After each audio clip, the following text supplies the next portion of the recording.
we got the fun one out of the way. Now it's time for pain. Mostly mine. 'Cause I saw the worst ones. Self-inflicted pain in your Self-inflicted pain. I like the worst ones are the ones that have the most views. Because it's funny. Because there are at least to see you get angry. There are at least like 4 films on this list that all have videos that are over 100 views. So, like the clear pattern is there. That and feet. That and feet. Sexy, sexy feet. That's like the worst movies. Just like, yeah, we just take our socks off. So we got a movie for you. Just start burning like, bow, bow, bow, bow. I can feel it rising, baby. It's getting hot in here, so take off all your socks. Yeah. Or just do like, make a strip show like, bum,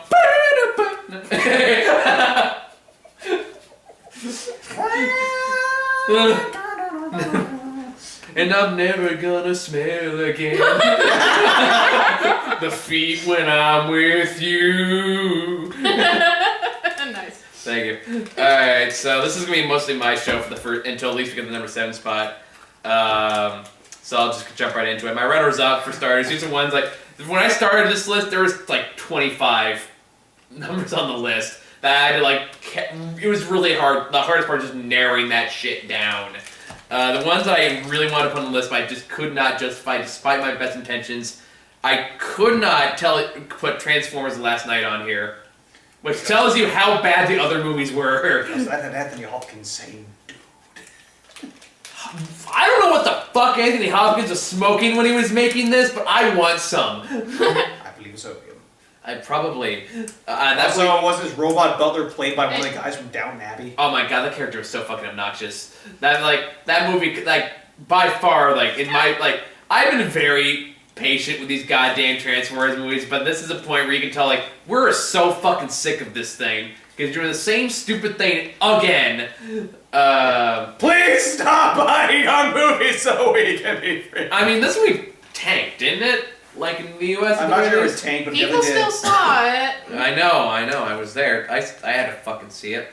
I've never seen any of them, but the score for the closing credits for this movie was playing as I was sweeping up popcorn one day.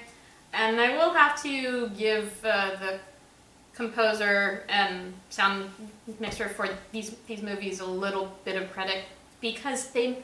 I refuse. Did they finally stop doing variations of a Linkin Park song? Well, consider Chester Bennington committed suicide. That probably would have been in bad taste. Yeah. To be fair, I think this movie came out before he died. Did it? Yeah. Okay, yeah, Dad, you're right. And there was I don't know if there's any Linkin Parks in this one, but honestly, I don't think it was. So, I mean, these can be interesting sounding movies, but not this one. But not this one. I've never sat down and no, that was me watching the movie. I've never sat down and watched any of them. That's 4 or 5 of them. I've seen all of them. I'm sad to say. Wow. I dragged Matt to see this one, and we're like, why was that 3 hours? Why is this more than one movie?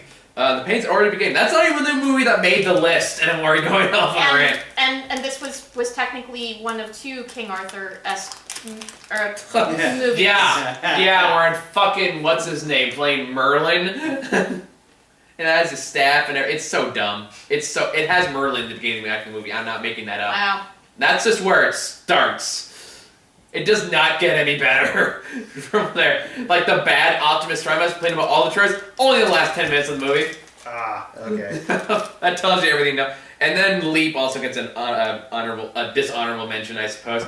Mostly because objectively, that movie was awful and should be on the list, but god damn it, we laughed so hard at that little turd. Like Bye Bye Man! Yeah, we'll get to Bye Bye Man. I remember I found the outro song for that movie annoying. I know, like, me and Howard saw that and we laughed our ass off, especially like towards the very end, where it's a movie in France that ends on a fight on the Statue of Liberty. What? Well, to be fair, that was a French gift. Yeah, but it was already green, so...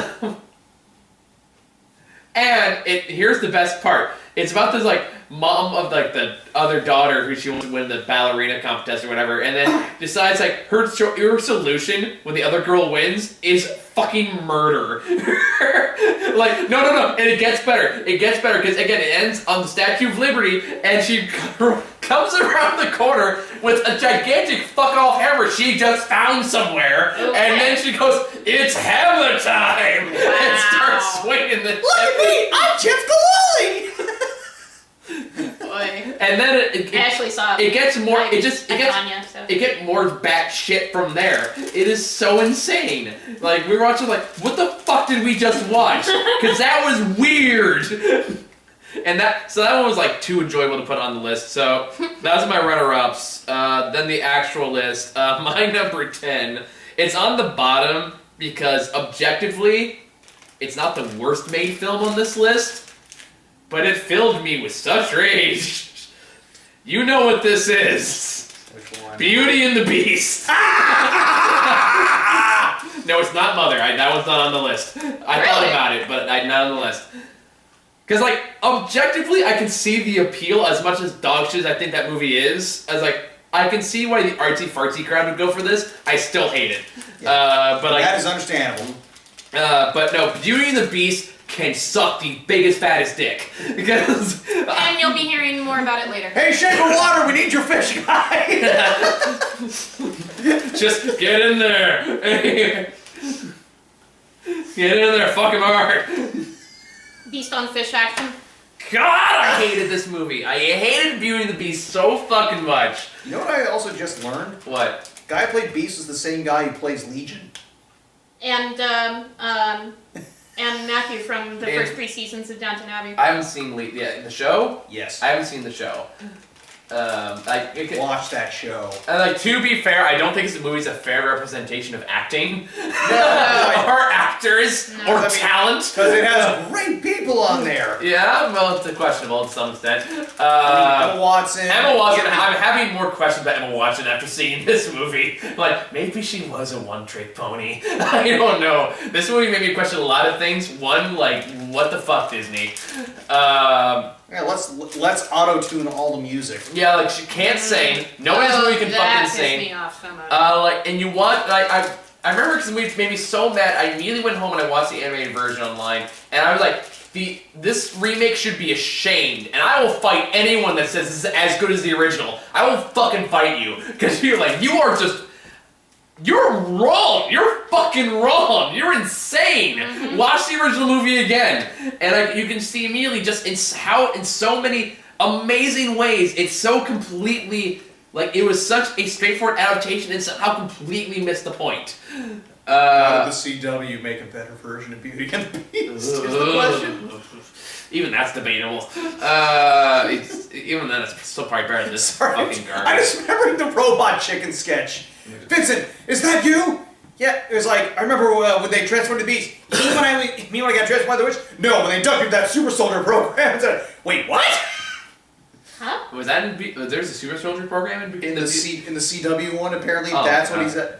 That's dumb. It's not different than anything in this movie. It's has Josh Gad as most Josh Gadiest, and that can fuck off. That was annoying. The only thing I even remotely liked in the film was Dracula as Gaston, because I feel like he was the only one having a somewhat good time.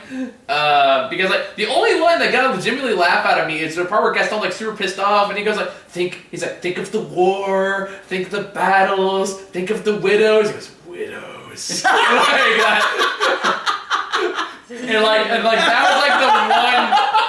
That was the one funny line. Other than that, you have Josh Gad fucking up a perfectly good song with the stupid Josh Gaddiness. There's no one like us. Which I love that song. It's a great song. I use it in narcissistic presentation in college. But then he starts going by doing stupid jokes like, I just realized I'm illiterate, so I can't spell Gaston. Like, you knew it. This movie. I'm sorry. No, I'm not sorry. Fuck this movie. And it took away all the personality. It took away all the depth. It took away like everything that made it meaningful in any way. It turned from Disney to Disney. Modern day Disney still come up with some pretty good stuff. Coco. That's Pixar, but it still counts. Even like the most recent animated stuff has been pretty good. Just saying, that was Pixar. Olaf was Disney. Well, Frozen is still a really good movie. Yeah. And so is Moana to a lesser extent. Yeah, I'm just saying though, it's like, some people are kind of joking, there are some things that Disney quote-unquote Disneyfies. Well, yeah. I'm not going to disagree with that, but it's probably like, it's still like, it should do things that Disney does well, and this one somehow does not do the things that Disney does well. And it's a Disney movie, remake of a Disney property. And fuck all these stupid fucking remakes. Yeah. I'm so sick of them, and I know we're going to get 1,000 more. Yep. With the stupid Aladdin one coming out, and the Mulan one coming out, and those are all getting awful too. Starring the Pink Ranger from Power Rangers! Well, that was not on this list. But even though the Krispy Kreme thing notwithstanding. They say Krispy Kreme more than they do Power Rangers in that fucking movie. But yeah, Beauty and the Beast, it's more like, you look at all the subtlety and all the expression and all the personality in the original movie, and you watch this movie and you think of, my God, how could you be this far off the mark? How can you not get these simple things right? It is remarkable to me that they fucked up this badly. And the fact that people ate it up, which baffles me even more. Apparently, it's the highest grossing film That's right! worldwide. And when I read that, I thought, why? They said it was one of the top 3 highest grossing movies of the year. Which makes me mad, because I'm just thinking, that's the only time I ever turned like into annoying internet like conspiracy theorists. Everyone's like, you fucking sheeple, man. You need to have your eyes open. Because I think it was Wonder Woman, and then Star Wars? Yeah. Okay. Which I'm okay with the other two. Yeah. Like, I had issues with Star Wars, but I enjoyed it. Yeah. Wonder Woman, as I said, it's not amazing, but it's good. Yeah, like, I mean, it's mostly the third act where Wonder Woman loses steam. Where the big bad villain, awesome looking armor, zoom in, hello. I'm Nigel Thornberry. Actually, he's I know it's not actually Nigel Thornberry. It's just a running joke. It's like, he's Professor Lupin. I know he's Professor Lupin. I know. It's like, oh look, they turned to Tim Curry's Snidely Whiplash. Pretty much, yeah. So, for the sake of time, I'm not going to say more Beauty and the Beast than that, then move on to the next one. So, number 9, Smurfs The Lost Village. This is a movie I forgot so much about. I had to rewatch the review. Just because. It's not as bad as Smurfs 2.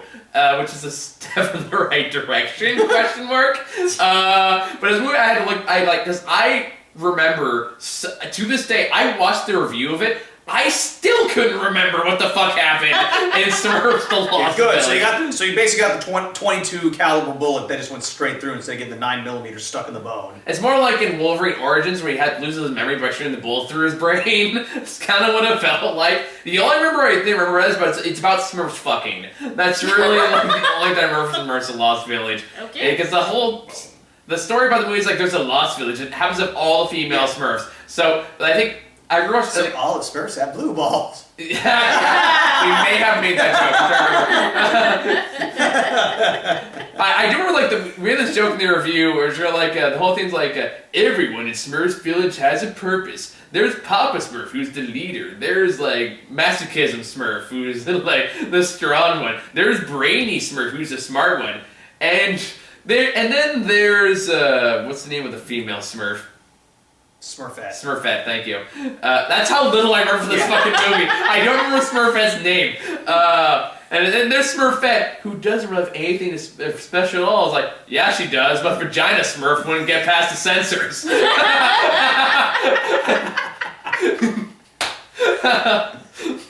And then the whole thing is about them finding Smurfs to fuck. That's like the entire point of the fucking movie. And this is a kid's movie. And there's some awkward fucking jokes in that movie too, which made me just deeply uncomfortable. Like I'm pretty sure there's a fucking joke between the leader of the male and the female Smurf villages. Whatever you say, Papa Thane, it's Papa Smurf. Alright, I'm gonna keep calling you Papa Thane. It's like, I don't think she's talking about the man. She wants a taste of the blood Smurf berries.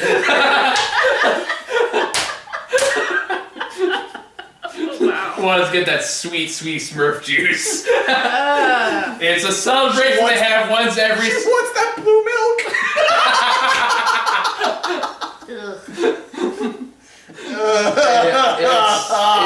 it's a complete waste of time. It's and like it's made to make Smurf sex jokes, and however you feel about that, you're right. Yeah. Get some Smurf healing. God, I think we theorized it's like a celebration they have once every millennia, where like that's how the Smurfs repopulate. Is one day they find each other and they have like some crazy orgy, like sausage party level orgy. It's kind of like they never see each other again. It's kind of like the Purge, except we call it the Splurge. Oh, but yeah, this movie was fucking dumb. Then number 8, Sarah, this is gonna be another one for you. 50 Shades Darker. Another movie I had to be reminded I saw this year. Again, you'll be hearing about this again. Yeah, you will.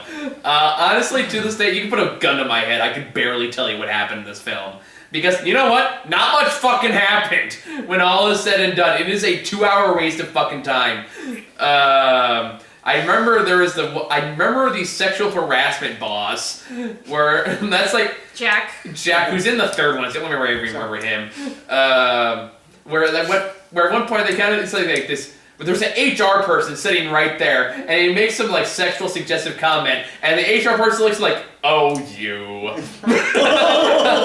you and your crazy penis," and like it's just as arousing as a '90s Skinamax film. It's like you have a horsetail right there. This is the best you can come up with.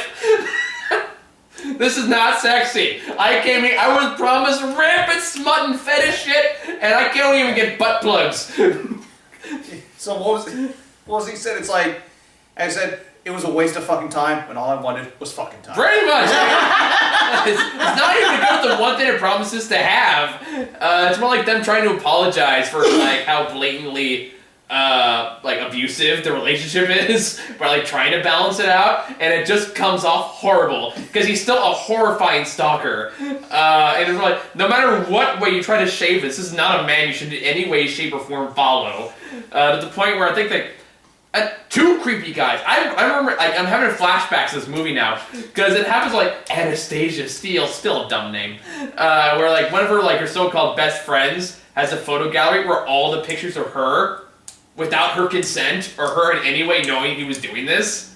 On a public display. In a public display. And to make it creepier, all the pictures are bought up by, guess who?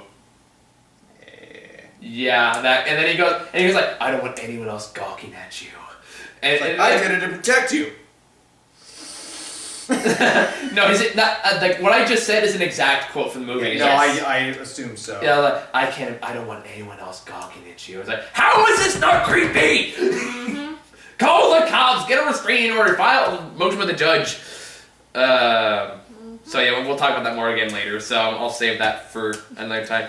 Now I'm getting my number 7, so this is the part you can start chiming in. So the majority of bad movies that I saw this year were with my friend here. Is it the star? Tell me it's a star. Which is why I'm jumping in at number 7. So you could think about this as my number 10, I guess, but yeah, I couldn't come up with 10 bad films that I saw that were reviewed on this channel. So this is at the lowest spot on my list because it didn't bother me as much as it bothered you, but I still acknowledge that it's not a good movie. Which one? Beauty and the Beast? Pitch Perfect 3. Oh! That one did not make my list. I thought about it. I'm surprised by that. It did not make my list because there was just a lot of films that were worse. As much as I hated Pitch Perfect 3. So that's my Did you see any of the Pitch Perfect movies? My number They all look 7. like a piece of pitch. The second one was okay. I heard the first one was alright, then the second one was meh, and then the third was just absolutely god-awful. Yeah, it was. Pretty much. I'll let you say your piece. So I said this in our review, which you can go watch. Where I just yelled at you for 30 minutes? Yes. Yeah. Yeah, you pretty much yelled at me for 30 minutes, and Michael the you made me really uncomfortable. when I tried to get you to start talking at the beginning of it. Oh, that one just opens with a glare.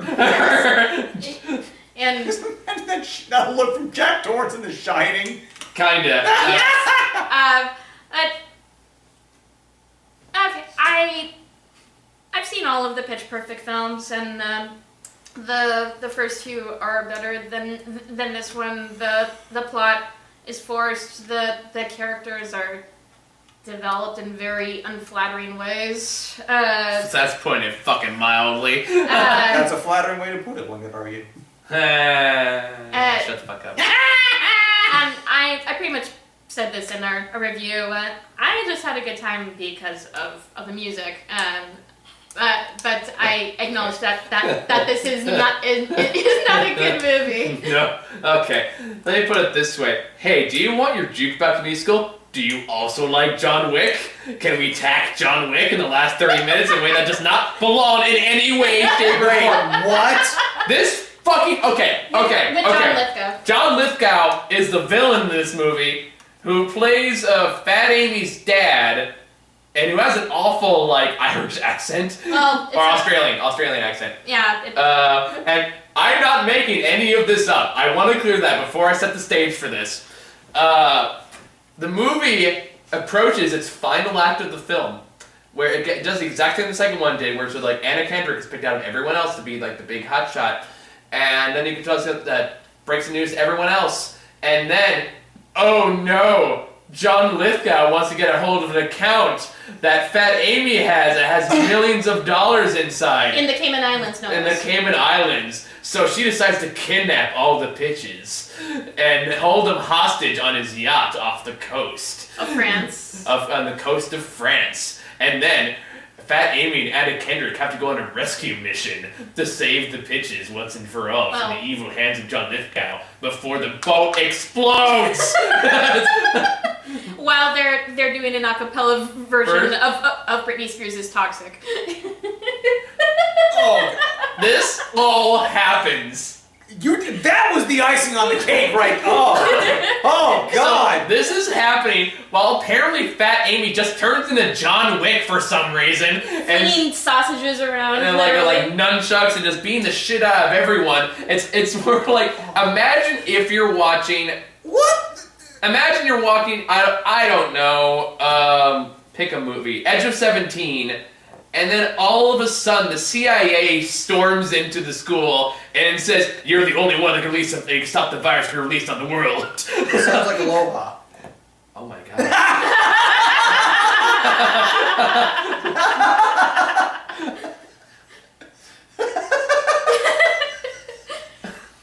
That's one movie that I heard about but I've never seen.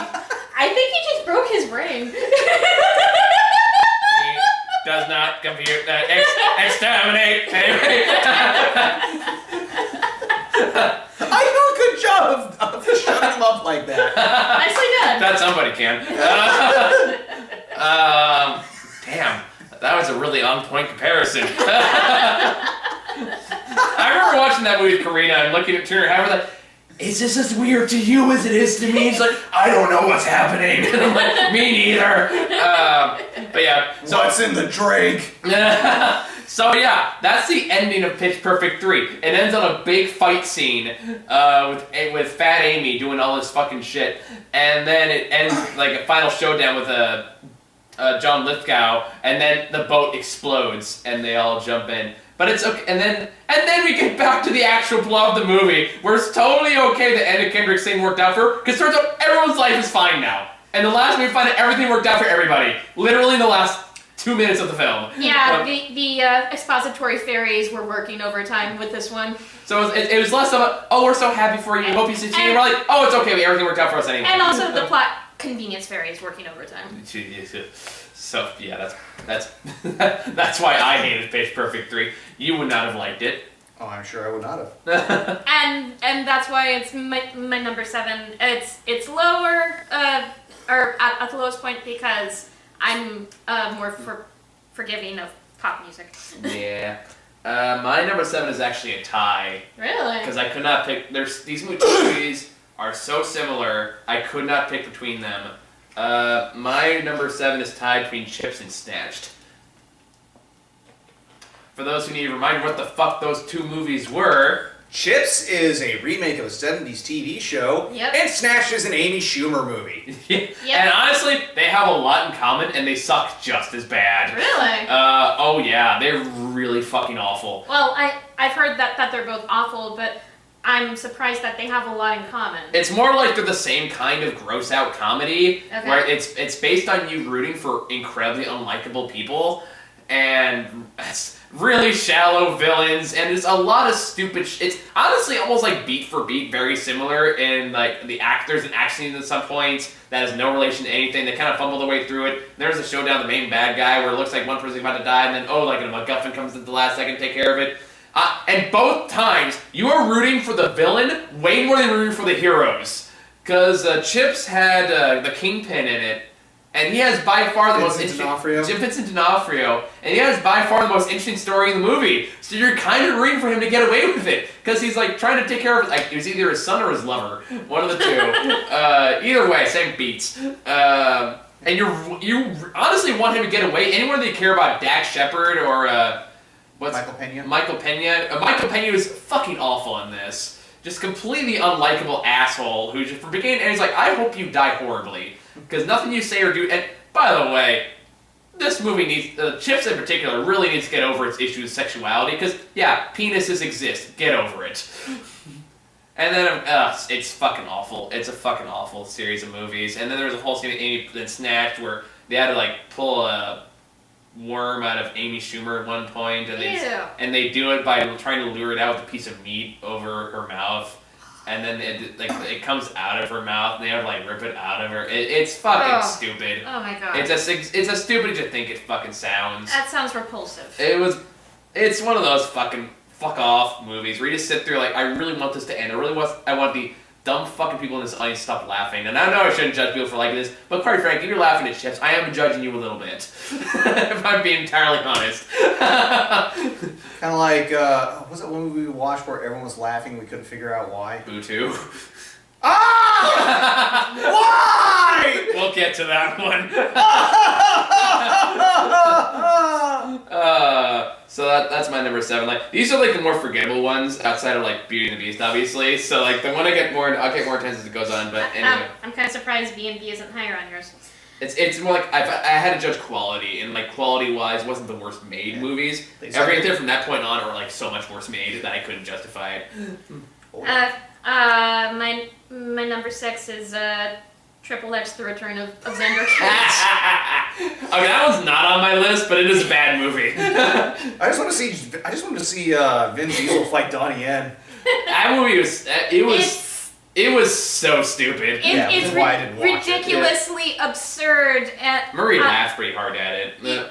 Well, if you know anything about Triple X, you know what you're getting into. Well, I didn't know these movies were still going on. For God's sakes, the in-between, how they killed off Vin Diesel's, apparently they blew him up in a building and his tattoo comes flying onto the street. Oh, this one had him skiing in the jungle? Yeah, I know. And going halfway around the world just to get... Riding a motorcycle in the ocean. Yeah, with certain just to get a fur coat. Oh yeah, he does do that. Forgot about that. The reason why it's not higher is because it's so ridiculous that there is a certain amount of campy fun to it. We did laugh at the ridiculousness. Yeah, that was dumb. That was kind of one of those films. But it is so... I'm sorry, I'm repeating myself. It's so absurd. It's so stupid.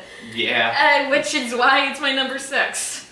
Alright, so is that all you gotta say about Triple X?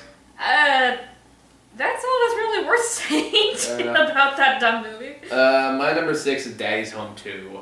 I'm so glad I didn't see it. This is one I dragged Howard to go see. This is I knew also another one with John Lithgow in it. Mm-hmm. This is a movie that was... Oh, sorry, go you. He's my James Franco.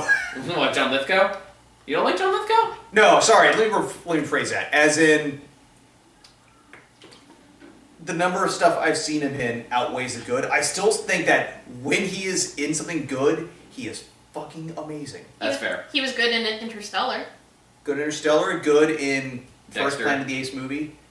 Dexter. Yeah, that's when I first saw John Lithgow. But- Third Rock from the Sun. Yeah, but it's like he is in a lot of god-awful things. He is. Yeah, he totally is. Like, this is a movie that's so hateful to humanity in general that it's remarkable. Like, this is one of the most cynical, like, not the most cynical. We'll get to that one. Is that your number 1 or your number 2? Number 2. And I know what number 1 is! Yeah, number 1 was not even a debate. Like, if you watch this show, you know what number 1 is. But no, like, this is the case where, like, it just had everyone so constantly hating on everyone, and also relying on just slapstick bullshit. There was only one time that me and Howard legitimately laughed at the jokes in the movie. It was a part where, like, they're all gathered, they woke up in the middle of this cabin, and it turns out it's super hot, and Mark and Racist Man. Mel Gibson? Mel Gibson. He has a title! The worst superhero of all time. No, I can think of a worse one. Oh, what was that? Zimmerman! Yeah, you told me about that. That's a close race. Yeah, especially...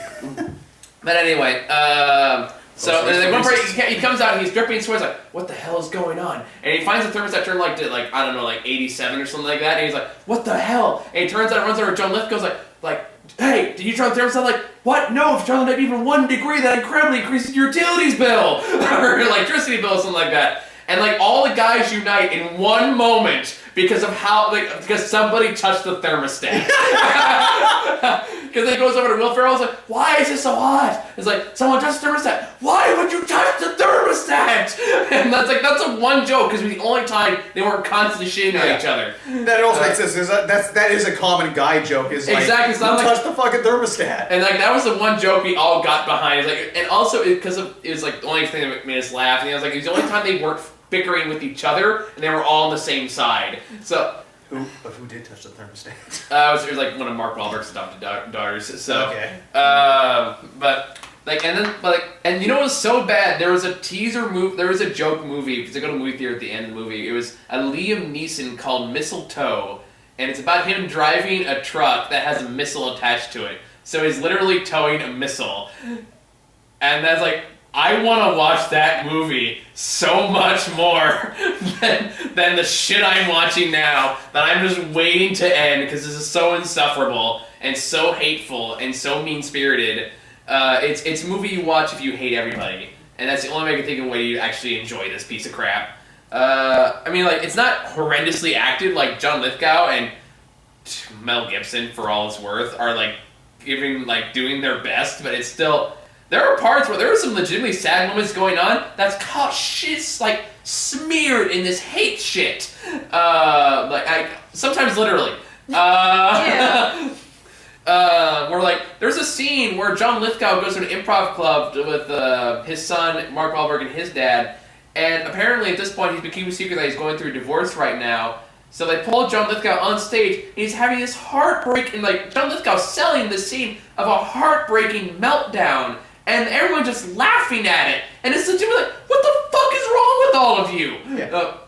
Hey, you know what? Hey, did you see The Big Sick? Let's do that scene except wrong. Pretty much. It's like, what if we hated humanity in general and want everyone to just feel bad about every living thing? And like, we want to make people leave us here hating everything. Can we do that movie? Yes, we have a screenplay for Daddy's Home 2. All right, release that. And that's what this is. Wow. So Daddy's Home 2 sucks is the long and short of it. That's my number 6. So number 5. When I schlepped up from Monterey to see this with you, I had the slightest hope that we might be reviewing Logan. No. I know. Rock Dog. It was fucking Rock Dog. My hopes were crushed. That was a movie I forgot so little about. I left it off my list. I would not have seen this if it hadn't been for this channel. I'm a bad person. Yeah. This is why you ask questions first. Well, This is like when we saw The Star, and after like Howard and Matt said no, and then he stepped in the car, took one look at me, and go, "We're seeing The Star, aren't we?" And I'm like, well, yeah. with that, I didn't even know what the Star was. And like, I guilted Howard for that. It's like, you made our one Jewish member go see the Christian movie. So, Rock Dog, go ahead. The animation is so ugly. The color scheme is so ugly. But I forgot so much about that fucking movie. I mean, as a movie, it's perfectly harmless. But it's not good, and I would not have seen it in any other circumstance. And it was what? I had to see it too. All right. It was what, an hour and a half or. See, fuck off. There's no way they could stretch that for longer than an hour and a half. Glenn, what were you thinking? It was 90 minutes of my life I'm never gonna get back. It was more like, hey, can we make a shittier version of Kubo? Oh my gosh. It was not good at.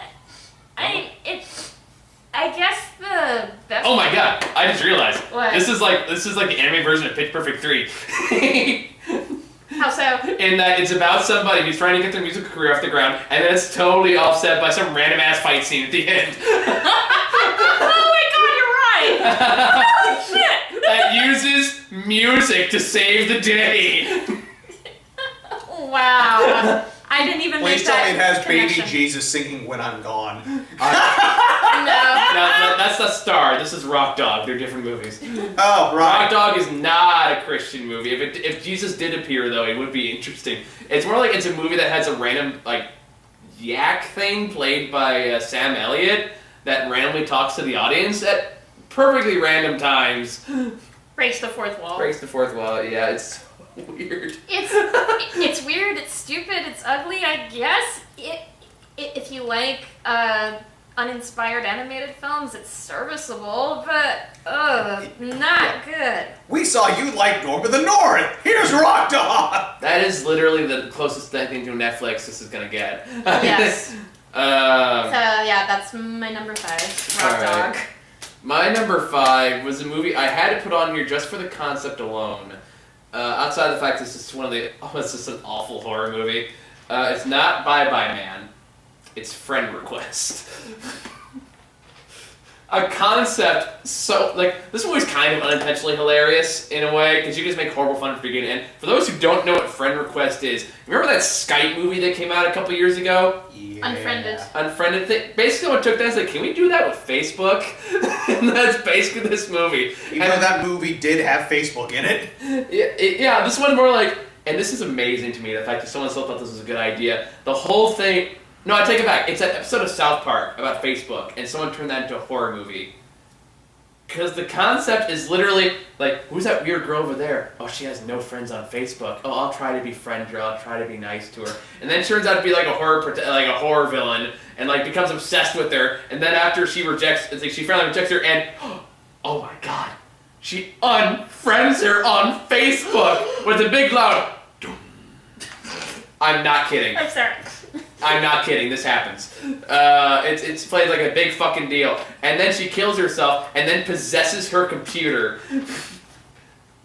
And starts like posting videos of like her friends dying in horrific ways. And I was like, oh my god, what's wrong with you? And then every time, like every act this movie has, it shows her name and how many friends she has left on Facebook next to her name. Like it's a countdown.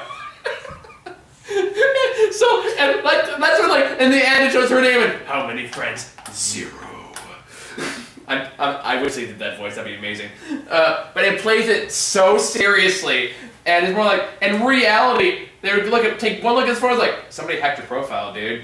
Because it's like, no one just like put up snuff films on their Facebook page this many times. Sorry, I know I got projectile spit going on right now. No, you don't. But this Sorry, is... I'm going to Wikipedia to overlook this. You don't believe me, do you? No, I do believe you. Just like, what? It is... What are you thinking? is so baffling. Like, again, like, who greenlit this? I would say, like, this is the most cynical movies of the year, but we haven't even gotten to the top 5 yet. Or, like, this is the end of the top 5, technically. Wait, this is a German movie? I guess so. It has an American cast. English language, German supernatural, psychological horror. Is this guy related to Paul Verhoeven? I don't know, man. I just know it's really fucking weird. And I like, this is the first movie I took Laura to see. He was like, do you want a good movie or do you want Fuck the World Michael movie? And it's like, I'll take the Fuck the World Michael movie. He's like, alright, go see Friend Request. And sure enough, yeah, we just made horrible fun of it from the beginning to end. It's one of those ones, that's a bad night movie. But it's like, from the concept alone, there's no way it was not going to be on this list. So that's my number 5. So your number 4? This was mentions earlier, and so let me give a little bit of my background for this. It's Thanksgiving weekend, and I'm in Mountain View at my cousin's house. And, yes. And I try to let Michael know when I'm in the South Bay and available to do a review, because I kind of feel left out because I'm not able to do this as much as I did before I had to move back in with my mom down in Monterey County. And you asked me if I was free to see a movie Thanksgiving weekend, and me being the eager social person I am, I said yes, sure, yeah. So we followed the North Star, and it led us to Mercado. We saw The Star is my number 4. And when I got in the car, I pretty much told you this. So I told my cousin. I don't even know what movie we're seeing. It's probably something so bad that nobody else is willing to see it with them, and I was right!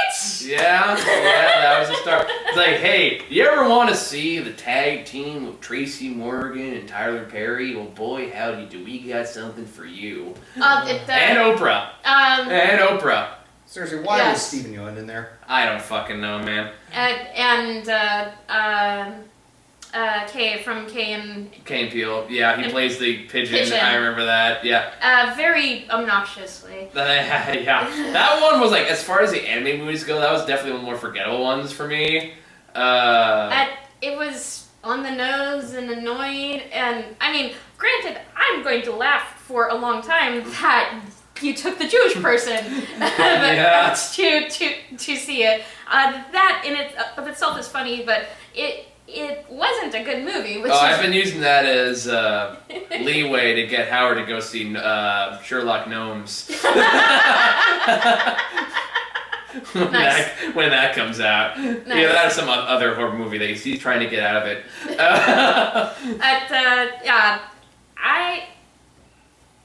There's nothing really redeeming about it, No. Which is kind of odd considering the talent that is involved, but it's just not good. There are more effective ways to teach people about religion than seeing this POS. Yes, like the Bubbish! Let's hold off on that one. Actually, speaking of which, it's time, Grant. It's time we talked about it again. Which one? Bye Bye Man. That's my number 4. It's on this. It's this high up the list, not because of how much I hate it, just because quality wise alone, there was no way it was gonna make the top 5.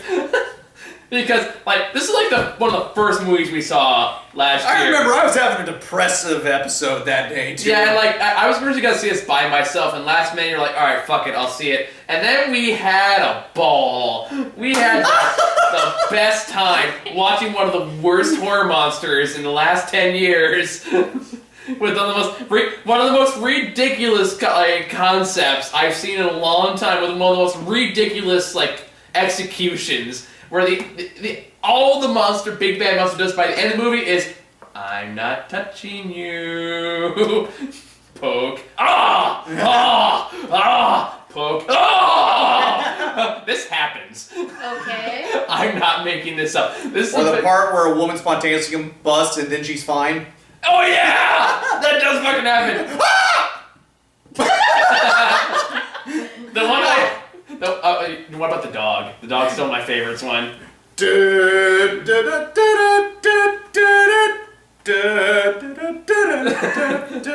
So for context enough, it's a part where like it's a bedroom with like these two tiny doors, and by the way, the dog is supposed to be like a creepy dog. It's one of the worst CGI creations I've seen all last year.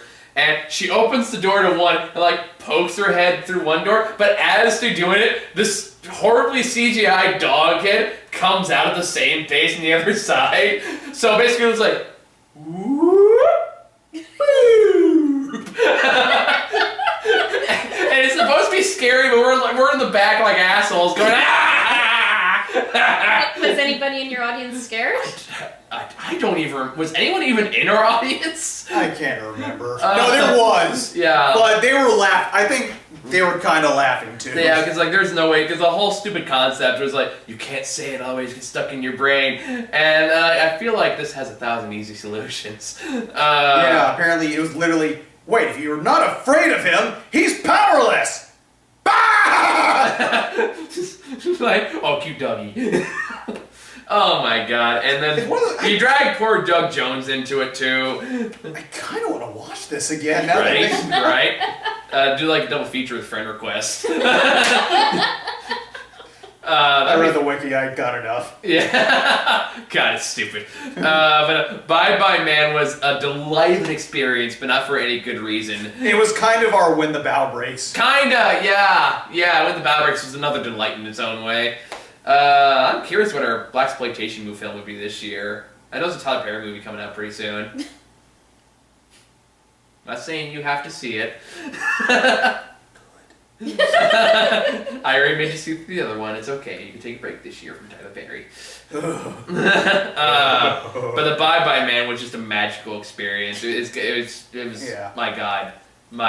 We walked out like, that was a treat. Or what? No, what was the librarian who was just like...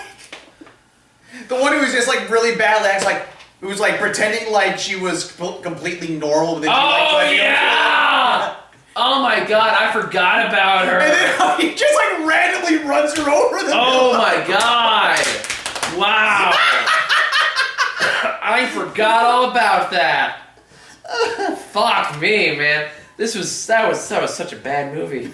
Bye Bye Man. I do kind of want to watch that again now. With Kirk Cameron saving Christmas. I'm still sad I didn't want to watch that this year. Maybe next year. I have still never seen them. Like I want to see Muha's reaction to seeing that movie. Wouldn't that be fucking awesome? I want to see Muha's reaction to seeing that movie too. Right. Oh jeez. Yeah, that's me. That's a next year thing. So that was my number 4. We still need to see that really terrible Hillary Clinton documentary. Oh, do we? Oh man, that's gonna be an event. Where it's like, America. I do not like her, but even I can tell from that trailer that thing is just a crock. No, it's beyond a crock of shit. It is a goddamn garbage pile. I've pretty much heard everything about that movie already, so I pretty much know what happens beginning to end, but it's more like, man, it is so full of bullshit. Yeah. So that was my number 4. What's your number 3? My number 3, I really wanted to like this movie. Granted, I've never read any of the books, but thank God I didn't have to pay for it. Dark Tower is my number 3. I was like, that didn't make my list. It was massively forgettable. Yeah, it was disappointing. It even without knowing the background of the books, I could tell this movie had serious pacing and dialogue issues. I mean, it was one of those ones that was in production hell for God knows how long. Like 50 different studios had a hand in this, and it just turned into a surprisingly generic for what's not a generic story. Yeah, from what I heard, people who've actually read the stuff kind of had more to get into it. It was the Warcraft effect. Oh God, Warcraft. That barely didn't make my list that last year. I mean, this was one of 4 Stephen King film adaptations that we got in 2017. Really, 4? There are 2 on Netflix. Gerald's Game in 1922. Yeah. That's right.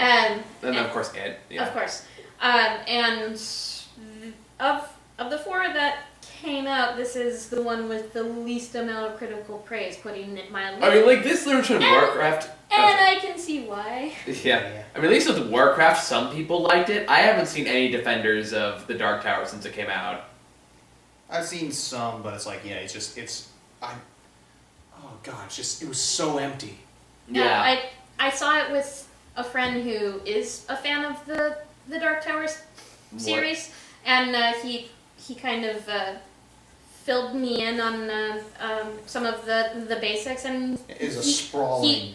He made it sound much more epic and interesting. It's supposed to be than this film was. It's supposed to be, but they just got horribly butchered.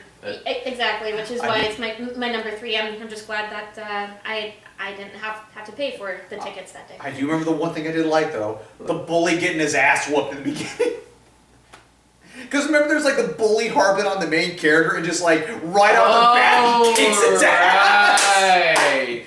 I was like, it's like, okay, I give you points for throwing me off guard at that one. And like, I mean, I remember kind of liking McConaughey in that film, but even he was kind of phoning it in.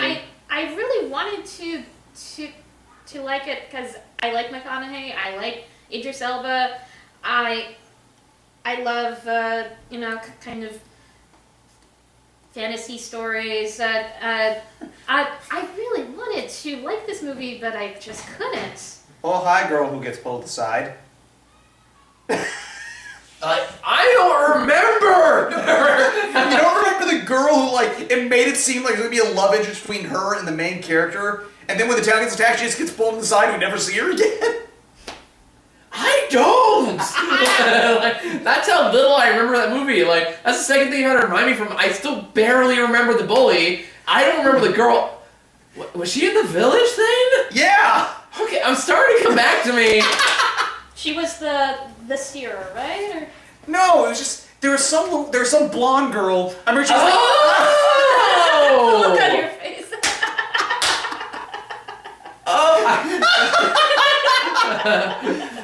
Okay, I remember now. Okay. And like, yeah, because they go to chasing, they're holding hands, and they're like, this is going to be important later. And then literally, a guy just comes in the corner and goes, all right, bye now, and takes her away. I forgot about that. I forgot about that scene too. Because it felt like Stars from Red vs. Blue, or Double Yoink, and the snakes away. Yeah, Oh that's my number 3. Oh my god. Dark Tower. Wow.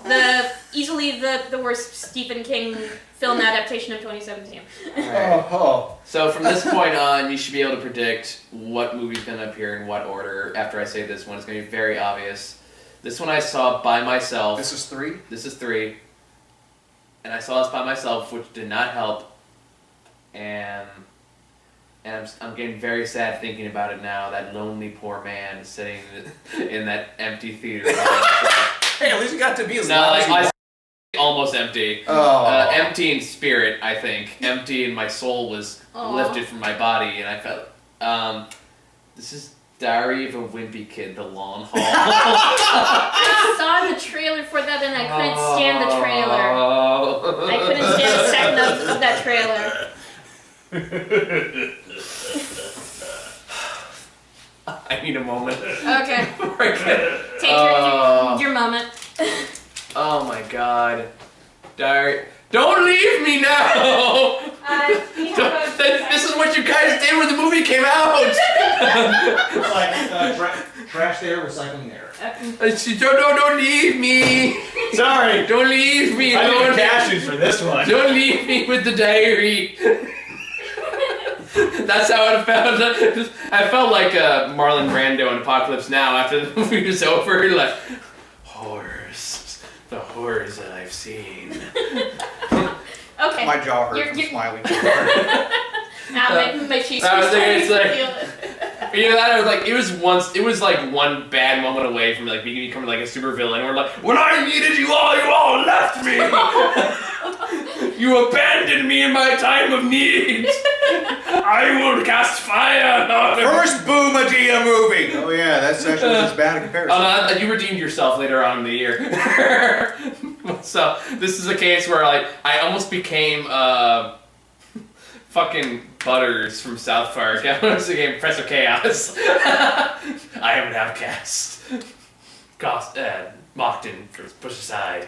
And so Diary of a Wimpy Kid, even considering the other two options on the other two movies on this list, is some of the worst acting I've seen all year. Because it is all Disney Channel original movie acting. And then nobody is putting in performance. Everyone's doing like, I'm acting, I'm doing something wacky here, but dear. And it's that for, God, what felt like a lifetime. You don't come back the person you walked in on when you solo Diary of a Wimpy Kid the long haul. That explains why you got more gray hair. Oh, why'd you have to go there? That is mean.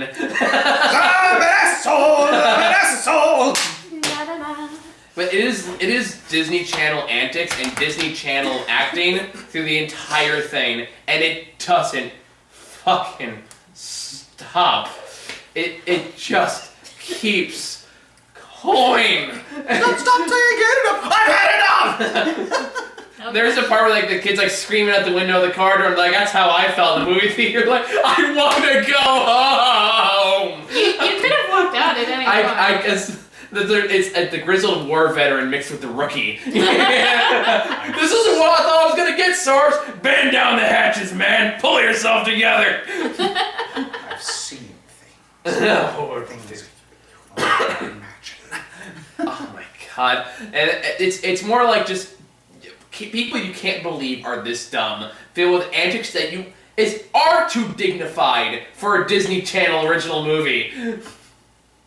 It's, oh my god. It's more like, what I remember the most is like, especially oh my god. It's coming back to me now. It's all coming back. It's coming back to me now. Oh my god. Oh. Okay, here's how dumb this fucking movie is. Okay, now I have context. I can add more pieces to this puzzle. Okay. It's one of those cynical movies that think like, oh no, this one video of me went viral. I gotta do something to erase this. And it also has video game streamers in here, presented exactly how you think they would be in a movie like this. More like obnoxious D-bags so you don't understand why they're popular in any way, shape, or form. But the whole thing is, he has this like baby sibling, and at one point they're in like this Chuck E. Cheese knockoff place, and the baby gets like lost in the tubes, and like he has to go in there and get him. And then he slides down the pole, and then he ends up in those stupid ball pits. And then a point is like, oh no, there's a diaper! And instead of just doing what a rational person would do and go like, oh, okay, peel off and like throw it to the side, he goes, ah! And he starts like doing the stupid shit like, it's a diaper! Yeah! That's like, I'm not far off as far as the acting goes in this. All of the action movie feel like that voice and face you would do if you're making fun of somebody you find annoying. That is what everyone is doing in this film. But the whole thing is he becomes diaper hands at some point, and that's like his whole thing. Like, I need to erase my reputation as diaper hands, as if this so like. Here's the thing: nobody else in the movie brings this up, so he is literally making a problem over nothing, because nobody gives a shit. And literally everything else like happens later on when he tries to like redeem his reputation. It's big like, oh well, I got an invitation from this popular game streamer to appear with him at a con. Maybe if I go over there and get a photo with him, that will erase all the memory of the diaper hands. First of all, like as a YouTuber, I can safely say, outside of current events, you would kill for a dumbass video to go viral. Except in some cases, which we very recently learned where the line is. Huh? You didn't hear about the Suicide Forest thing? Logan Paul. Oh, yeah. Yeah. So, with caveats, usually you would kill for something not to go viral because you can instantly cash in on that. But instead, the entire movie, the crux of the movie is him like learning about the importance of family, even though no one in his family is likable. The most likable character is the fucking pig. Well, pigs are smart. Smarter than anyone else in this fucking film. They're, otherwise, it's every dumb, terrible road trip joke you can think of. There's a part where it's like, I really need to pee the rest of the road. Give me the bottle. He pees in the bottle, and then that overflows. He has to grab another bottle. And then, like, I'm pretty sure a speed bump has to go, psh, ew. Yeah, those kind of gross out humors. There's a part where, like, some fat dude just becomes obsessed with, like, tracking them down because, God forbid, they, like, I think they stole something, they interrupted something. I don't even remember what happened. Either way, it becomes a weird, reoccurring thing that keeps happening. And Magic Mike 2 was a surprisingly Magic Mike 2 was road trip enjoyable. movie. But this sounds like an awful road trip this movie. could have used some Channing Tatum. I would have even taken Gabriel Iglesias, honestly. And Gabriel Iglesias is a bad movie death stamp, by the way. Right up there with Wanda Sykes, with the exception of Magic Mike 2, where if I look at the movie and I see starring Gabriel Iglesias. What about Book of Life? Was he in Book of Life? Yeah. That one's pretty forgettable. I don't honestly remember that. But I know Wanda Sykes for sure is a bad movie. Which, death now stamp. I think about it, also had Channing Tatum. Better movie than this one. But yeah, so Tiger Wimpy Kid 2, that was bad. Yeah, the trailer looked awful, and I didn't want to touch it with a 10-foot pole. I'm sorry you had to see it alone, though. It's okay. I'll move past it. I don't remember what was going on that day. I don't know either. I think I was on a tight schedule and everyone was doing stuff because it's the middle of summer. Yeah. So I just went like, alright, fine, I'll just fucking do it. Oh, that was probably around my wedding time then. Was it? I don't think so. I think it was after your wedding. Okay. Well, I was working full time and living in Emeryville, so it was just like...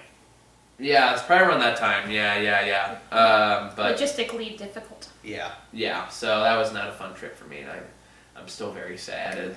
I legitimately got really depressed thinking about it just now. And got all these flashbacks to it. Oh, God, it's... Yeah. So- Because, I'm looking at my list of movies. There's only a few I can say were actually, legit bad. On the ones I Yeah, saw. you got off lucky as far as Yeah, that goes. You missed all the good movies, too, so you kind of got the middle of the road movies this year. I still got some good ones, but, yeah, there were those last ones that came was Yeah. some of the bad ones I got, which one of them I know we will talk about later, so I'm not going to say it. Not too far off, yeah. The worst ones I can think of this year were Death Note, which was subpar, but it's But didn't even make it go into theaters, so I didn't put that on my list. fair point. Yeah. Flatliners. I don't even, that's another movie I completely forgot about. Because I considered that one, I even watched the videos, so why did I hate this one again? And Because it reminded you of a stupider Grey's Anatomy. Yes! Yeah. Yes! Yeah, it was a 2-hour Grey's Anatomy Halloween special. That's what it was.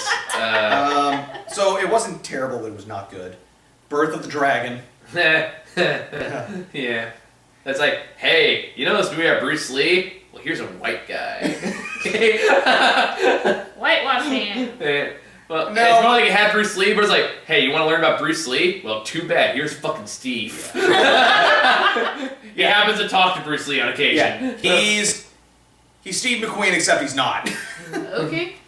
Fair enough. Resident Evil, the final chapter. That one surprisingly did not make my list. I thought about it. That and Underworld. Did we see Underworld together? Yes. That would have been on my list too. That one had some glorious moments. When they're shooting each other point blank with a machine gun! Yes.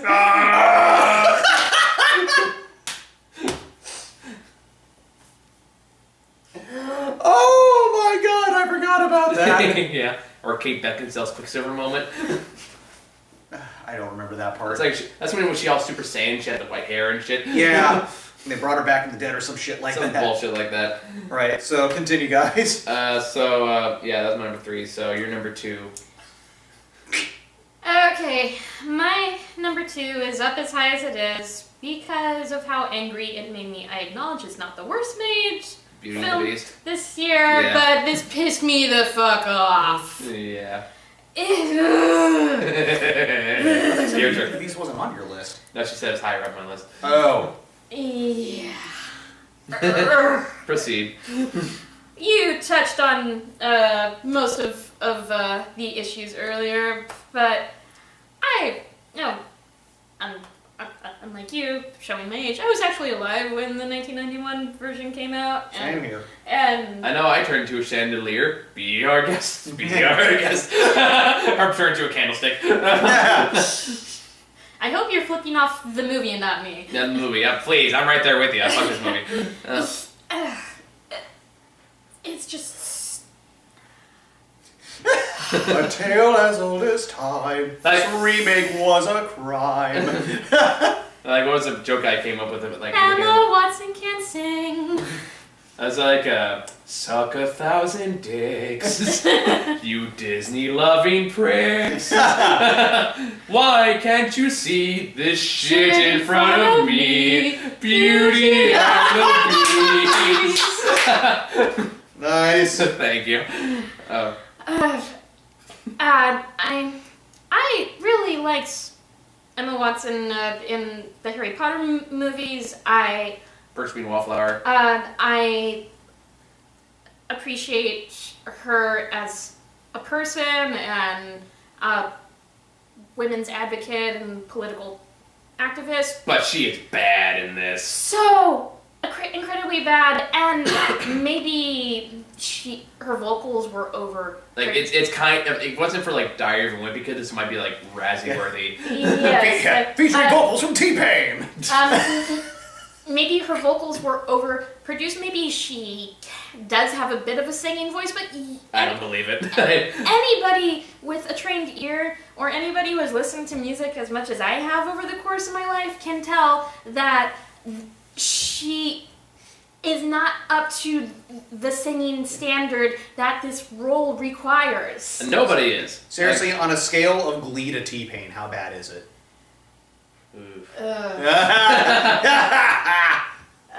Probably closer to T-Pain. Oh.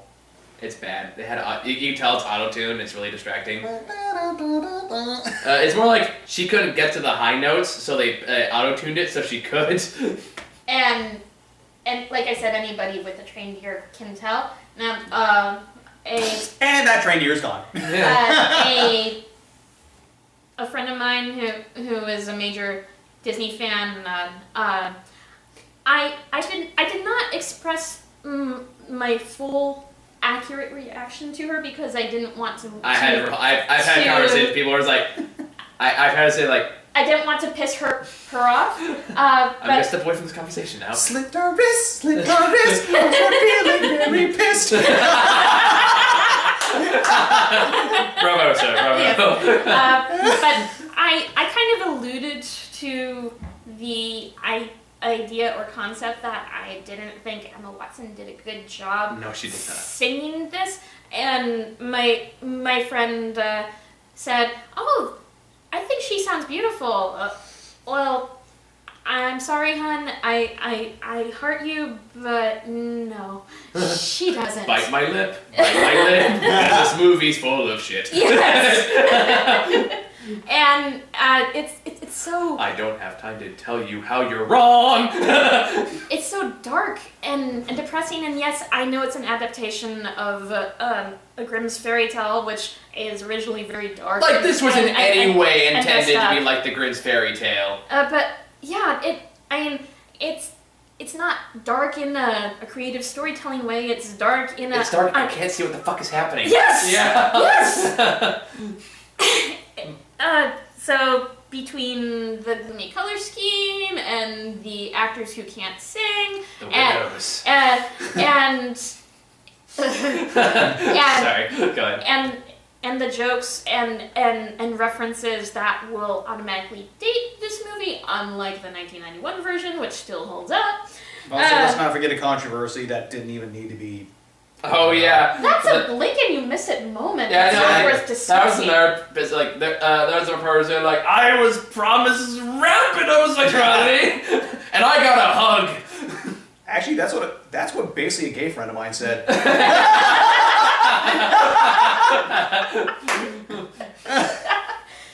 Oh my god. Oddly enough, sorry, I'll let Bill Nye saves the world. Dan Stevens, who plays the Beast, I loved him on Downton Abbey, but why did he quit Downton Abbey to do this piece of shit? So bad. He also Oddly had enough, Legion, to be fair. Oddly enough, Fair enough. Gaston and Josh Gad have better chemistry than the lead characters in the movie Yes. as romantic partners, not just as characters. Yes. Because Josh Gad totally wants to fuck him. Oh, that much is obvious, yes. So like there's honestly more sexual tension between those two than there were between our main characters.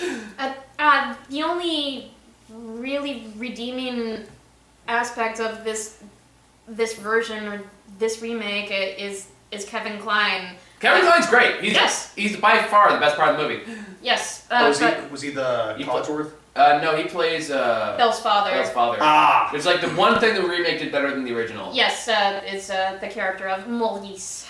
And he's really good. And yes. like there's a scene early on where he and Emma Watson like kind of talk about his mom and stuff like that. It's a very brief scene in the beginning, and it's very well told. You like actually have good chemistry. It's like, this motherfucker's gonna be the best scene in the movie, isn't it? And like it never got any better than that. And it just snowballed. And that was within the first 20 minutes or so. Give or take. Yeah. I'll give you two examples of why this movie fails on a spectacular level compared to the original movie. So, when's the last time you watched the original movie? When they re-released it in theaters. How long ago was that? 2001, I'm guessing. No, it was when it was after Lion King was in 3D, so it was a few years ago. Okay. Okay, but anyway, so But you remember it clearly. Yes. Okay. in the original movie, Beast gives Belle the library because he finds that he's really liking her, really growing attached to her, and he just wants to do something nice for her. And it's like, oh, she likes to read. It's like, oh, and then he makes this big deal about him giving her the library. And tells her to close her eyes because he wants it to be a surprise. And you can tell how enthusiastic and how like much he's just waiting to see her reaction to the library. And the remake is like, oh, this is the library you want, you can fucking have it. I'm not using it. that's that scene. Yeah. And another scene later on, the same scene where she's doing like Belle realizes her father's in trouble. Yeah, you mentioned that part where they basically have a song that. That's not well, there's the dumb song too, but it's more like in the original movie. Like it's all in the emotions, it's all in the expression on his face, because he thinks like he's thinking like, oh, if I let her go, then I might like remember a curse. I might always stuck like this. But at the same time, I also want her to be happy and I want her to like do what she needs to do because he loves her. And you can tell it all through his face. And it has a big moment where he's like inner conflict. He goes, then you must go to him. In the rest of the movie, he's like, my father's in trouble. Then you must go to him. Like, and it's deadpan as it could. All the emotion is gone, and it's replaced like. And then it took a 3.5 goddamn minute song that served no point. It doesn't add anything. It doesn't add anything. It's like you're telling me that the end movie did in 5 seconds when you decided to spend 3.5 minutes blatantly telling me. And the one that pissed me off the most was they decided to give the Beast more of a backstory, and it's so insulting because it's like, well, he's like this because his mother died when he was young. His father was abusive. Never brought up again! And we didn't need to know that. It's not relevant. It is so insanely unnecessary, because like, it'd be one thing to actually tie that into the main story. It's mentioned once, and it's never brought up again. It's just mentioned and dropped. So I was like, what the fuck was the point of... Okay, whatever. This is my number 2 because of how incredibly angry it made me, and... I know it made all the money, but it is not. Making more of these dumbass remakes. It is not good. I mean. I hope Lion King doesn't suck at least. Why is that even a live action remake? This is why we can't have nice movies, because this crappy remake is the highest grossing movie of the year, and she's blaming all of you. Yes. And sheeple with your Disney. And not enough people saw Blade Runner 2049. Yeah. But women's rights and all that. Top 3 films are women led. It like doesn't make Ghostbusters any better. Yeah. It's like just bad. It's just bad. It's like it's not good. You want to support good movies that support like rights and stuff like that? Watch the good ones. Watch Get Out. Yes. Watch Last Jedi. As much as fanboys bitch about that movie. What? On that note, and Wonder Woman. Even on that note, do not talk to Ron about The Last Jedi. I know he has problems. Yeah, oh yeah. He's gone off of me a couple times about that. Yep.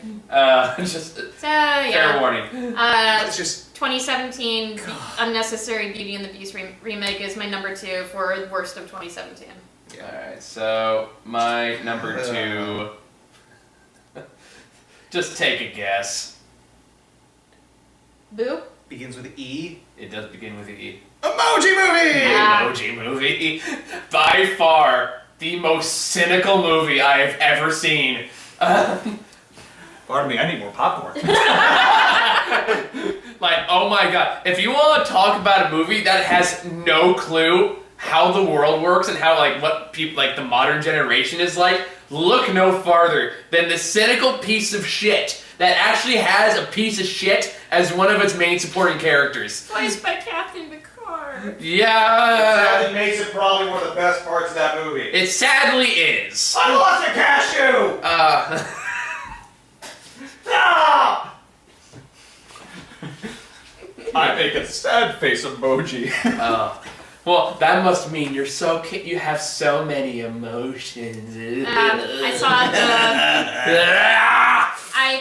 I saw the CinemaSins video, and that told me everything I Oh my god. could ever need to know about this. By far, like, again, it's amazing how cynical this fucking product is. Like, it still to my day baffles me how fucking cynical this is. And you could have had a funny concept here. Like, if you did it right, you could have at least a few funny jokes in there. There's a part where, like the Just Dance app gets deleted, and they find, like, a trash can later, and she's shivering, like, I just wanted to dance. Like, that was kind of funny. Especially when you keep in mind that I think that was voiced by Christina Aguilera. That doesn't surprise me. But that's preceded by, like, oh, do the emoji dance at one point leading up to that. It's something they clearly want to pick up with the kids, something like that. It's like the stupid dance that, like, in Norm of the North, that they tried to make popular for a little bit there. And it's one of those things. It's astonishing to me. Just again, this is such a product of this is what we think people are like. And this is what I think people like this. We want Inside Out is popular. Let's just do that. Let's do it with phones now. And it's one-note characters with literally only one joke to tell. Characters that you want to see die and burn in a horrible chasm of, like, cell phone hell, whatever that looks like. It knows exactly where it's going. It has, like, the meh emojis who literally have the same joke for the entire hour. Is this an hour and a half, an hour and 45? I don't even know. It felt like forever. And literally just the same joke of, I'm mellow. Every joke I have is about how I'm mellow. Although, to be fair, you want to do that, you definitely cast Stephen Wright. Well, and then, like, it just has no concept how people work, and just think we're all just, like, here's how the movie ends. The whole thing is, he's an emoji that feels more than one emotion. That makes him a big deal in this world, like, that makes him like an outcast. He's basically a divergent, basically, in this world. And it ends because it turns out because of all the shit that's going around with his phone, he decides to delete everything on his phone and try again. But to stop this, he needs to be able to send out one text to his crush, to, like, the phone owner's crush, who, by the way, has no lines of dialogue up to this point. And then he does it by doing, like, multiple emotions in one emoji. And she comes up and he goes like, hey, I liked your emoji. You must have a lot of emotions. I like that. It shows you've got depth. And me and Howard are like, when will the suffering end? I was shocked that parents actually paid for their children to see this movie. Wasn't this like in the same weekend? Something like So Much Better was in theaters. I was like, go see that instead. It's kind of like when Alvin and the Chipmunks 4 opened next to Star Wars.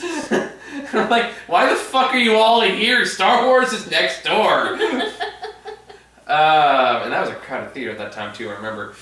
But it's so astonishing to me, like, that the decisions that were made and the things they thought would be, like, cool for the kids, and it's such a shamelessly pandering, condescending, patronizing film that just assumes you're all millennial idiots. It is a movie that 100% buys into every millennial myth that has ever been put on the internet. From what I also heard, it tried to act like it was feminist as well and just completely failed on that too. Oh, the prince. Oh yeah! That's right! This movie has a fucking princess! Of course it does. But like she's like this hip hacker chick who wears like blue hair because she's hip. And then it turns out she's a fucking princess at one point who literally rides in a bird at the end. Sounds and like somebody else made this joke before me, and it it makes me laugh now. It's like at one point towards the end. By the way, this is a character that's been reported missing for a long time up to this point, and she shows back on like the main platform, and they're talking, and somebody's like, "Oh my God, Lucy!" He goes, "Oh my God, shut up, Mom!" It's like, you know, from her perspective, her daughter's just been gone for years. And the first interaction they have is, "God, Mom, shut up!" So from her perspective, this is a horror film. Great job, an empowerment movie. Oh my God. And then the fucking, like, high five emoji, whatever it is, what else main characters. Oh my God, do you want to stab this character? Do you want to stab him repeat? You want to go Jack Nicholson The Shining, where it's kind of like, I'm not gonna hurt you. I'm gonna bash your fucking skull in, but I'm not gonna hurt you. Give me the bat. Bash your fucking brains in. Oh, God. And then there's like dumb Twitter jokes in there, and there's a whole thing where they try to make it like, they try to make Spotify look epic, and it works as well as you think it does. It's so bad. And whenever the YouTube cat, it's just videos of cats. Nothing else. It's just videos of cats. It's really, that's the only thing on YouTube. They aren't that far off there then. I don't know. Either way, I feel like it's for a movie called The Emoji Movie, it just wants to be the Lego Movie. But it has no clue what actually made it good. And it's number 2 on my list. I know we're sharing number 1. Oh, yeah. Like I said, number 1 was never going to be a debate. So, Sarah, what's your number 1? You talked about it earlier. 50 Shades Darker. Yeah. 50 Shades Darker is my number 1 worst movie I saw and reviewed. And you probably remember more than I do. 2017, unfortunately, yes. One of my favorite YouTube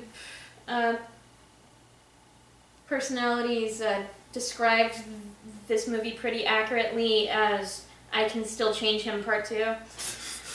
Yeah.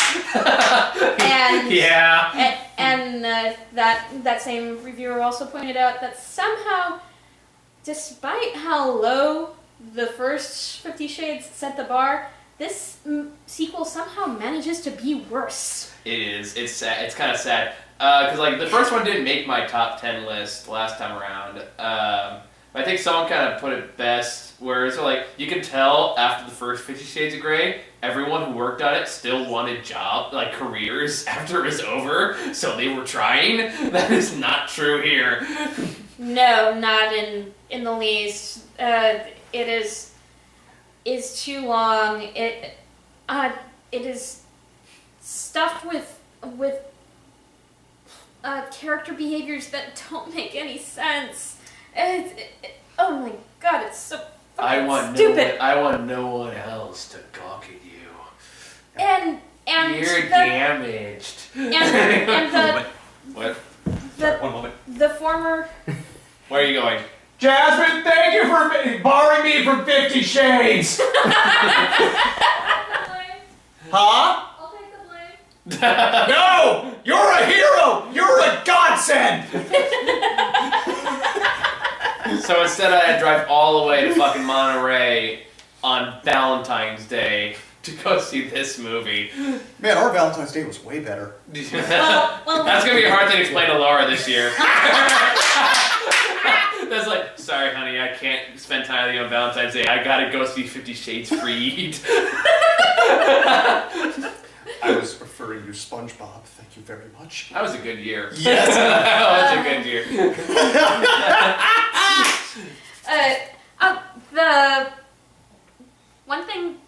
One of the many things in this movie that really bothered me was the character who stalks Anna. Which one? The There's 3 of them.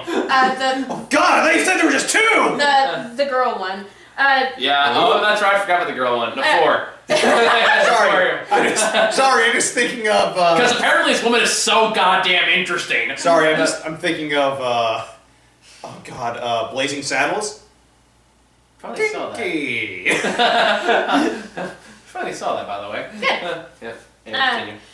So this woman goes to Anna's house and holds her at gunpoint, and at no point does any character call the police on this woman. That's right. And Why? then they had that weird scene where. Why are these characters so incredibly stupid? And then the scene ends with Grey coming in and basically telling like, no! But it's only slightly exaggerated line-wise. Uh-huh. Like, get on your knees. And then he's like, Anastasia, leave. I'm like, what's going on? I'm assuming he kicked her out to bang. Well, Which is a scene I would have liked to have seen. he did say that he was going to do whatever it would take to subdue her. Yeah, he would. But as bad as, like, it's somehow less erotic than a ghost in an eeny teeny bikini. It's a real one, by the way. What? Those are back in the 90s Skinamax days. Oh jeez. And something that I meant to... It was better than Hollywood sexcapades. Sorry, go ahead. Something that I meant to mention in the review, but forgot to because I was so angry and baffled at this bad movie, was even Christian's proposal to Anna at the end is the worst proposal I've ever heard in my life. Share my life with me is how he proposes to her. There is nothing inviting or healthy or even about that invitation. That it is all come and be my possession. Actually, I think I've heard one that's worse than that. More like a real life story about one person who decided like had everything planned. He had like a beautiful like proposal planned to go on vacation, but put the black box in the airport in his bag in the airport as they're going through. And they said like, oh, so we saw something in your bag, and you take a look at it. And he's like, okay, sure, whatever. He pulls up the bag, and pulls up the black box. He goes, sir, can you open this, please? And his girlfriend standing next to him, like, no.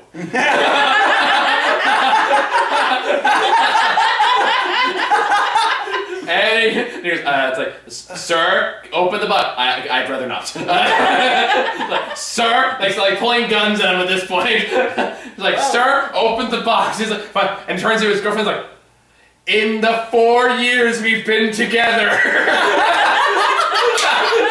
you've been the love of my life. This actually happened. Yeah, this. Wow. There's like stand-up comedy sketch. I can only assume like it's too good to make up. It's like, that's a fucking proposal. Yes. That's a fucking marriage that will last. Yes. Not this share my life with me crap. I told you about what happened before we did the thing for Jasmine, right? The part when you the curse words I edited out, or No, when what I was originally going to do. Hmm. So my plan was to dress up as a character from Legend of Korra named Varric. okay, He guy goes, Julie, do the thing. okay. And so I could do this whole spiel like on the stage if I could about like, in that character style. Mm-hmm. And I remember on one of the last episodes of that series, just like this happened I think a couple months before we did it, was he said exactly what he was like, Julie, I want you to do the thing and marry me. I was like, damn it! No! And she was next to me. I just went, son of a bitch, they took my idea! And she's laughing her ass off. Wait, did you actually say that at the time? She was right next to me. And I screamed that at the top of my lungs. Nice. So, continue with your Fifty Shades Darker. And there are... I don't know how they manage this, but it's simultaneously overstuffed with plot points, and yet nothing happens. Just like the movie we're going to talk about next. Oh, yeah. Bad bad acting, a terrible script, unlikable characters, ridiculous plot points that have no basis in reality. Apparently, Dakota Johnson she's said this in interviews. Apparently, she has to have a few shots of alcohol before doing these scenes with Jamie Dornan, and Jamie Dornan has to do. They hate each other. Has to do push-ups and then take a shower after shooting their scenes because he feels so gross. I mean, at least that's. It'd be nice if they were actually doing something kinky to earn that filthiness. Earn your filthiness, man boy! And Use the horsetail, grab the whip, have a ride! And. Nay.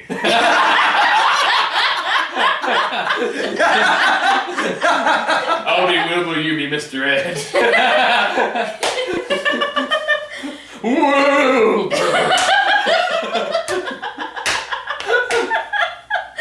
That was good. After seeing this terrible movie, I was out with some friends, and one of my my older female friends was talking about this movie and how she wanted to track down that leg spreader thing, and it's like. Oh, that's right. That was like as kinky as it got. Yes, and it's like, can you think of nothing more original? You can get weirder, man. Is all I'm saying. Get out the remote controls. So if you have an engineer, you're gonna have a ball. Sometimes literally. Yes. Thank you. I said, it somehow manages to be worse than. It'll be a gag. The first one Sorry, Keith. And it ends with obvious sequel date. Can't wait for that to go nowhere.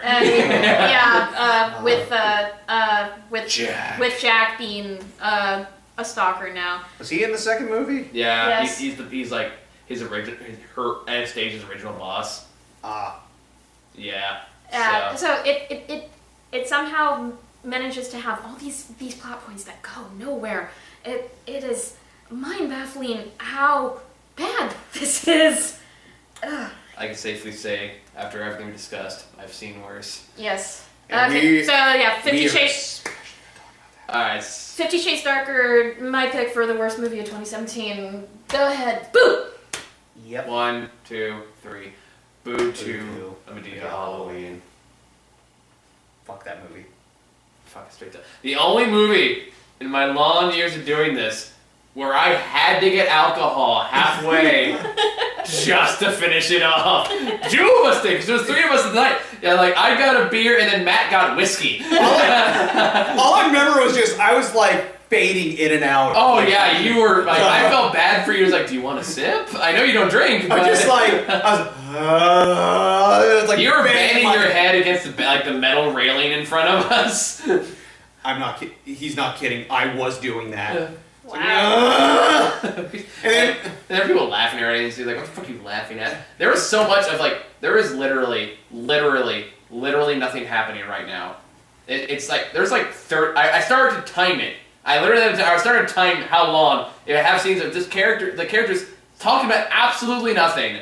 And they're like, I think one at a time was like 20 minutes long of them just literally sitting around a room talking about nothing and telling just the same variation of the same bad joke. And spout the N-word. Did they spout the N-word a whole lot? Yeah. And then they dubbed several times. And then they dubbed over some weird lines that like there were some parts where they could tell they originally cursed in there, but they dubbed it over for some bizarre reason.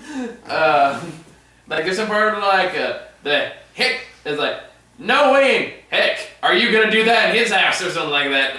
Because wasn't it like PG-13 or something like that? Yeah, I think so. So then how the hell did they get away with saying the N-word in there? I don't know. Apparently, they can't say hell or shit though. That's going too far. Oh god, it's just there was literally scenes that should have only gone on for a minute or two that went on for like 10. At least. Why? Because Tyler Perry needed to stretch this out to an hour. I'm Tyler Perry, I'm doing this character. I'm Tyler Perry, I'm doing this character. I'm Nancy Noel Fred, I'm in the back doing speaking voice. Shut the fuck up! It's like people are either annoying or terrible. That's right. Like here, like one character talking creak, creak, creak, creak. Other character talking awooga, awooga. Other game.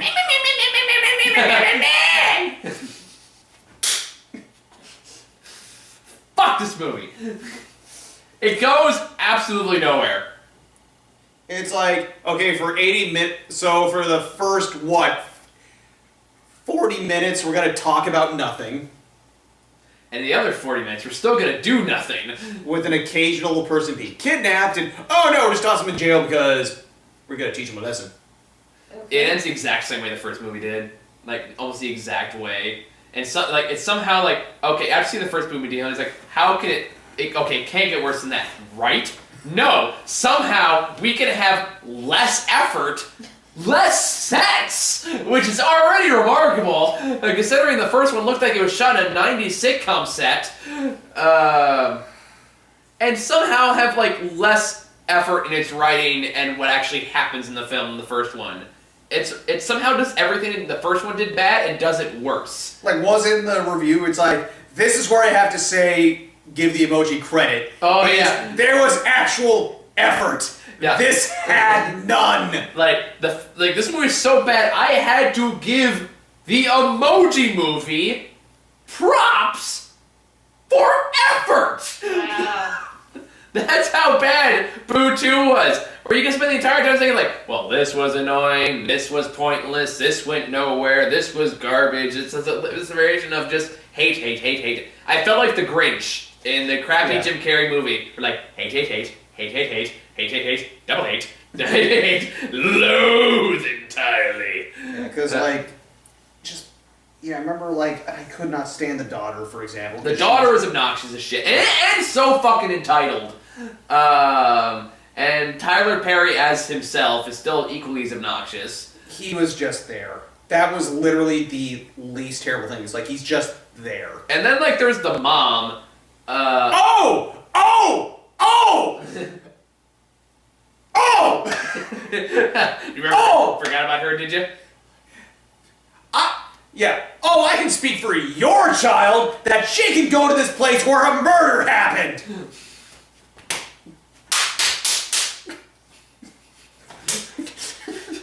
My sister, my daughter, my sister, my daughter.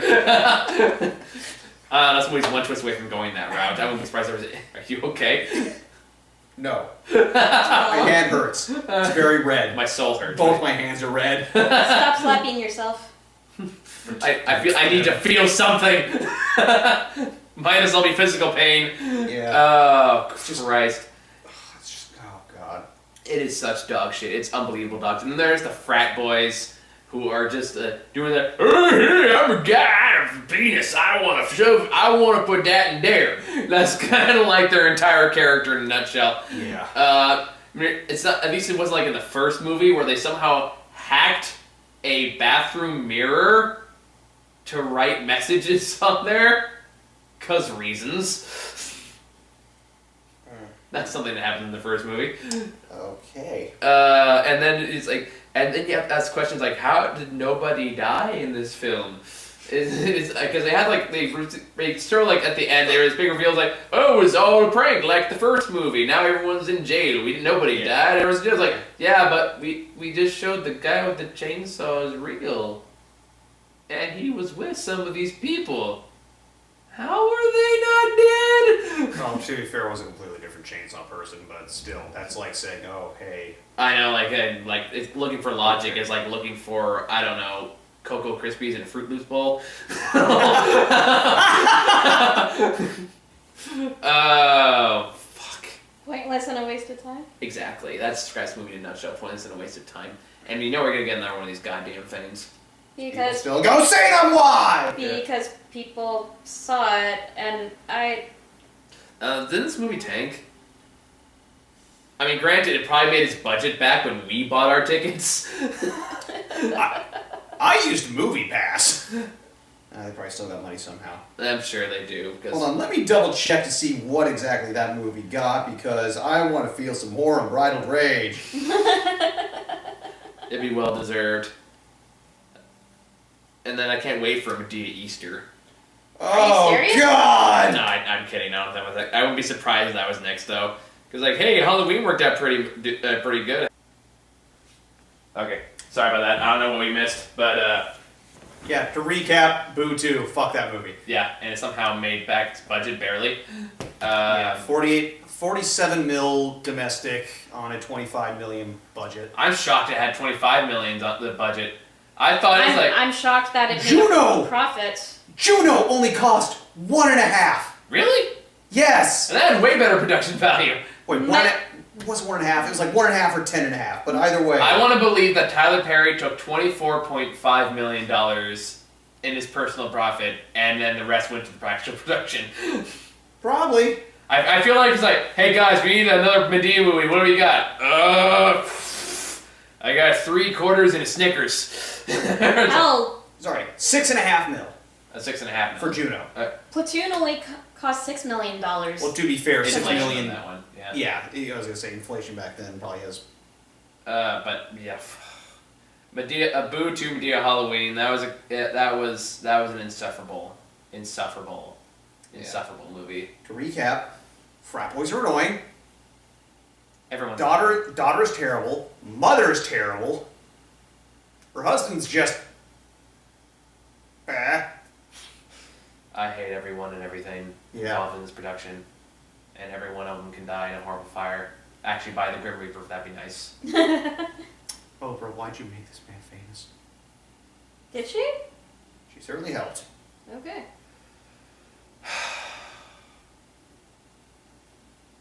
I think that's it. You got anything else? And And that's that concludes. season 5. That concludes season 5. So now on to season 6. You want to go see Paddington 2 tomorrow? Yes, I do. I heard it's really good. So It's doing even better than the first one. This one's got 100% somehow still. and the first one's pretty good too. Yeah. But yeah. So So, thank you guys for watching. thanks. See ya. See you next year. Or hopefully this year. Please still watch. Yes, and tell your friends. And subscribe and all that fun stuff. So that way YouTube doesn't bleed demonetize us and fuck us over. Ha!